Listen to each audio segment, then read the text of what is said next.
दोस्तों 1979 में New York times ने इनकी कहानी को वेस्टर्न दुनिया में पुनर्जन्म का सबसे पुख्ता सबूत माना। ये कहानी है डोरथी की, जिसके बारे में आज हम बात करेंगे।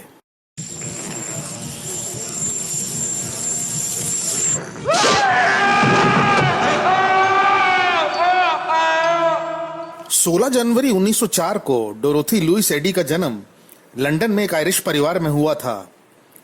उनके पिता एक टेलर थे और वो अपने माँ बाप की इकलौती संतान थी। जब वो 3 साल की ही थीं तो एक दिन खेलते हुए वो सीढ़ियों से गिर गईं और डॉक्टर ने उसे मृत घोषित कर दिया। लेकिन लगभग 1 घंटे बाद ही वो वापस अपने कमरे में खेलती हुई पाई गई। इस चोट के बाद वो ये जिद करने लगी कि वो अपने घर जाना चाहती हैं और उसकी भाषा में एक फॉरेन एक्सेंट भी आ गया। इसके बाद उसकी प्रॉब्लम शुरू हो गई जब उनके संडे स्कूल की टीचर ने उसके पेरेंट्स को उसे वहां भेजने से मना कर दिया। टीचर का कहना था कि उसने क्रिश्चियन धर्म की तुलना गंदे इजिप्शियन धर्म से की थी। उसे उसके स्कूल वालों ने भी निकाल दिया क्योंकि उसने एक गीत गाने से मना कर दिया था जिसमें इजिप्शियंस को नीचा दिखाया गया था। एक बार डोरथी के पेरेंट्स उसे ब्रिटिश म्यूजियम ले गए जहां इजिप्शियन कलाकृतियों की एग्जीबिशन लगी हुई थी, जहां उन्होंने सेती प्रथम के मंदिर की तस्वीर देखी और ये कहा कि यही उसका घर है, और उसने कहा कि वहां के बगीचे और पेड़ कहाँ चले गए। वो पूरे एग्जीबिशन में इधर से उधर दौड़ती रही और वहां मौजूद मूर्तियों के पैर चूमती रही, ये कह के कि ये सब उसके अपने ही लोग हैं, और वो उनके बीच आ गई थी।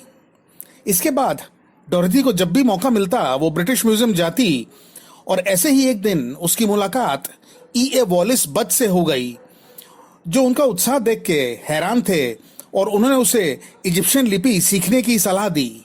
वर्ल्ड वॉर 1 के दौरान वो एक बॉम्बिंग में बाल बाल बच गईं और सेसेक्स में अपनी दादी के यहाँ चली गईं और इजिप्शियन लिपि की अपनी पढ़ाई जारी रखी।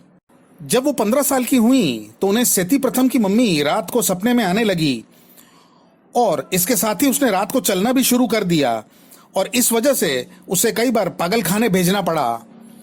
16 साल की उम्र में स्कूल छोड़ने के बाद वो ब्रिटेन के विभिन्न म्यूजियम गई। वो एक आर्ट स्कूल में भर्ती हो गई और किफ़ायती इजिप्शियन पुरातत्व का सामान इकट्ठा करने लगी। वो आर्ट स्कूल के ड्रामा ग्रुप में भी शामिल हुई और बहुत से इजिप्शियन नाटक किए। 27 साल की उम्र में वो लंदन में एक इजिप्शियन पब्लिक रिलेशन मैगजीन्स के लिए आर्टिकल लिखने लगी और कार्टून बनाने लगी।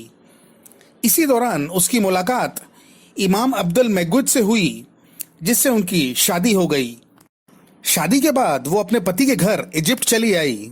इजिप्ट पहुंचते ही उसने झुक के वहां की जमीन को चूमा और कहा कि वो हमेशा के लिए अब घर आ गई है।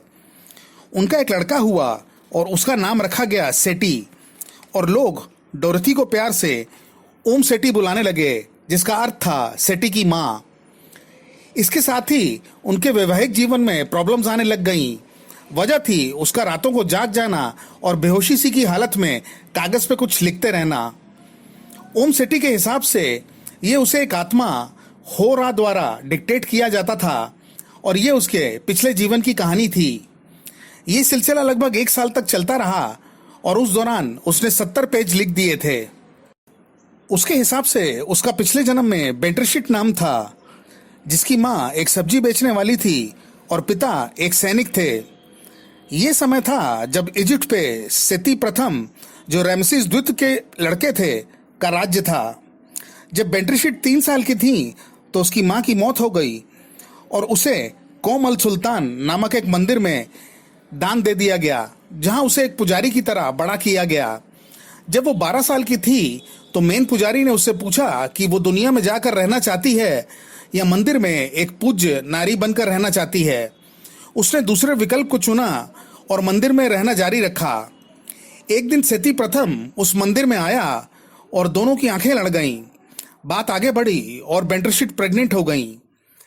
इस डर से कि उसने एक पवित्र जीवन जीने का संकल्प लिया था और राजा की बदनामी ना हो जाए, तो उसने खुदकुशी कर ली। डोरथी का तलाक हो गया और सेटी उसी के साथ रहने लगा। अब लोग डोरथी एडी को ओम सेटी बुलाने लगे थे, क्योंकि इजिप्ट में मां बनने के बाद ऐसे ही पुकारा जाता था।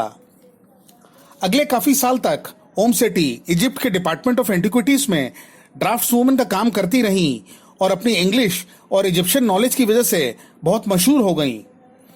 इसके बाद उसे दो ऑप्शन दिए गए, कायरो रिकॉर्ड ऑफिस में अच्छी तनख्वाह के साथ आराम की जिंदगी या फिर एबाइडोस में आधी तनख्वाह। ओम सेठी ने एबाइडोस को चुना जो कि उसका सपना था। जब वो यहाँ पहुंची तो सेती प्रथम के मंदिर में पहुंचते ही उसने कहा कि मैं यहाँ रह चुकी हूँ। यहाँ उसने एक कमरे में अपना ऑफिस बना लिया और एक कोबरा से दोस्ती कर ली और वो उसे खाने के लिए कुछ देती रहती और लोग उसे पागल समझने लगे। ओम सेठी की इजिप्टोलॉजी में दखल और उसका काम इतना अच्छा था कि लोग उसकी इज्जत भी करते थे। उसने एबाइडोस जाते ही खुदाई करने वालों को कहा कि अगर वो मंदिर में इस जगह खोदेंगे तो उन्हें गार्डन मिलेगा। ये वही गार्डन था जो बचपन से उसके सपनों में आता था। उसने उस गार्डन का लेआउट भी बना के दिया और खुदाई करने पे सब कुछ वैसा ही मिला। एक और समय उसने मंदिर के उत्तर में एक सुरंग होने की बात कही और जब खुदाई की गई तो वो वहीं निकली। ये सारी बातें बताती हैं कि वो पिछले जन्म में उसी मंदिर में रहती थी और उसकी कहानी सच्ची थी। 77 साल की उम्र में ओम सेठी का देहांत हो गया। मरने से पहले उसने लोगों से कहा कि सेठी के मंदिर के नीचे एक तहखाना है जिसमें बहुत से रहस्य छुपे हुए हैं। ये अभी भी ढूंढा नहीं जा सका है।